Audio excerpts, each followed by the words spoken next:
Hi everyone, welcome back to Hope and Coffee. I'm Hope, and with me is Coffee, and we are still working on a name for this little guy. So if you come up with something clever, please let me know.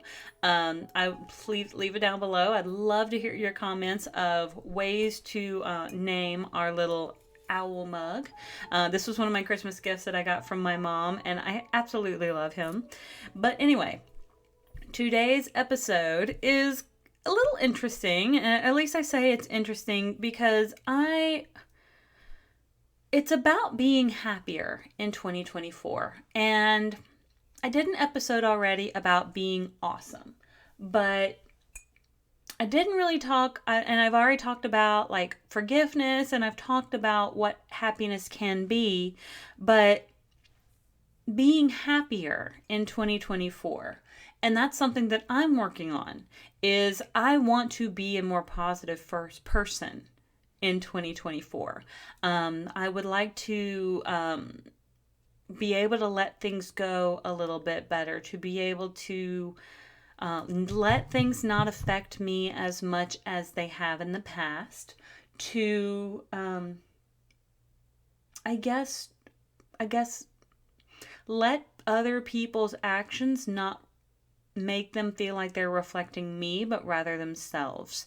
And I think those are really important because a lot of times people's actions are their own responsibility, not ours to have to try to figure out what we did wrong, especially if they don't want to talk to us about it.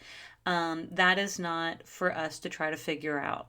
But being happier in 2024 and things we can actually say no to, because I think part of being happier in 2024 is by being able to say no to a couple of things that may come into our lives. So let's go over a few of those, shall we?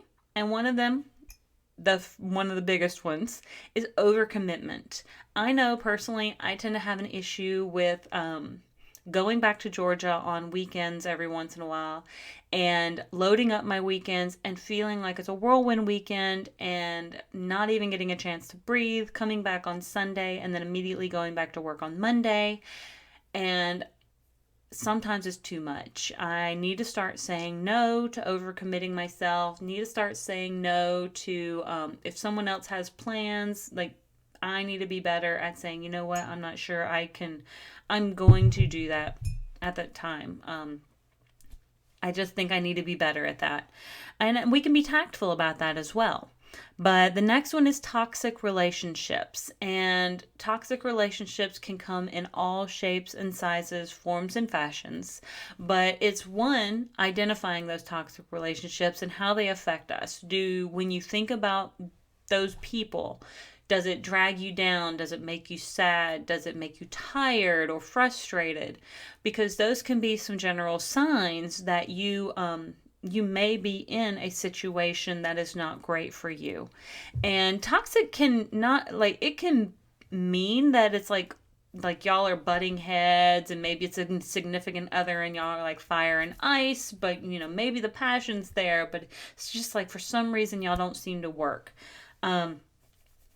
Hey, and that's possible. That is clearly a sign of possible toxic relationship. If y'all are constantly fighting and making up, then that's not always a healthy thing when it comes to a relationship. But the same thing with people who come into your life, whether they be friends or family, and they're constantly guilt tripping you about things, making you feel like you should do more. And that's not okay of them either. Like, you shouldn't feel like you should have to do more if you're trying to live your own life. Um, so letting go and saying no to toxic relationships.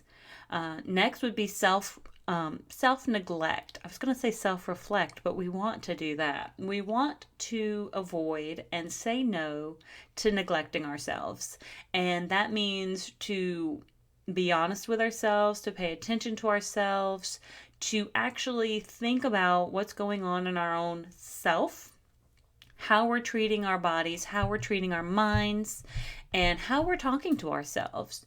Like, are you kind to the person that you are when you're at home by yourself, or when you're in your apartment by yourself, or when you're just simply alone by yourself?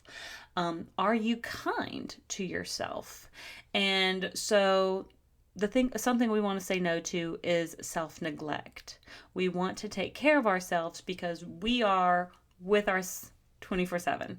And so we are the only person who is with us 24/7, whether we have children or significant others. We need to be aware that we need to do this for ourselves in order to be more present for other people. We also can say no to living in the past, and and that's one of the things that I'm working on, is to not let those past events continue to haunt me and follow me into the future. I can forgive and I can let go and I can move on and be a better person or the bigger person. Maybe I'm not maybe someone has done me wrong. Maybe I still feel like I didn't deserve it. But then I can let go of it, because if I didn't deserve it, then I didn't do anything wrong. And so why do I need to hold or harbor guilt related to that? And I don't. Next would be ignoring your gut. We need to stop ignoring our gut when it tells us we're in not great situation, or if our gut tells us we should take a chance on something, then we need to be more willing to listen to our gut. And maybe it's worked out for you in the past and maybe it hasn't, but it can be a good source of guidance sometimes, whether you are aware of it or not. So I don't know if you've paid attention to your gut. But also take some probiotics or some prebiotics. Those things can also just help your gut in general. Find a good one. I am not a doctor, so please talk to your doctor about any sort of supplements. However, I've been told probiotics and prebiotics are great for gut health. If you want to be able to listen to your gut and feel confident in it. No, I don't know if those actually relate to each other. I just wanted to make that comment because I thought it was kind of funny.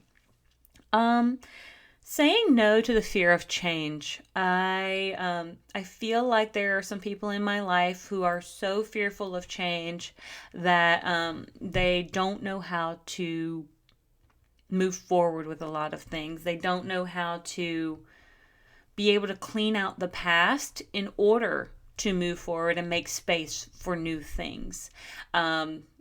I can jokingly say, just in general, I cannot get my mom and her boyfriend to clean out their refrigerator.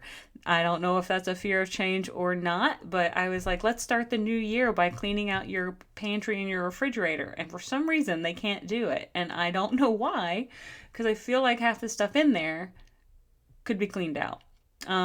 However, don't be afraid of change. Don't be afraid to give away, clean out the old, move on to some new, let go of old habits, find new ones that work for you better. And same thing comes with fashion, that same things come with food.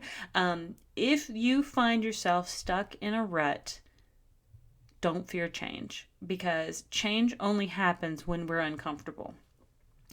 Next is perfectionism. We are not perfect creatures in any respect. We are never going to reach a level of perfectionism. And so trying to strive to be perfect in every way, to make everyone happy all of the time, is never going to be an achievable goal. But what we can do is strive to be true in ourselves and honest with ourselves and genuine, and to be able to take feedback and critique with grace. And I think that's really important. We're going to say no to negativity. We're going to try not to be so hard on ourselves. We're going to try not to be so hard on other people.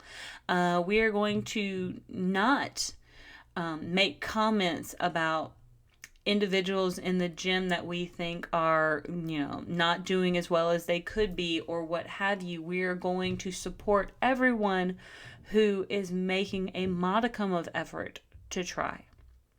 And I think that's really important. We are not the person we were yesterday. We're not the person we were 5 minutes ago, but we hope that we're a little bit better than that person each time. And then finally, we're going to say no to being digitally connected. 100% of the time.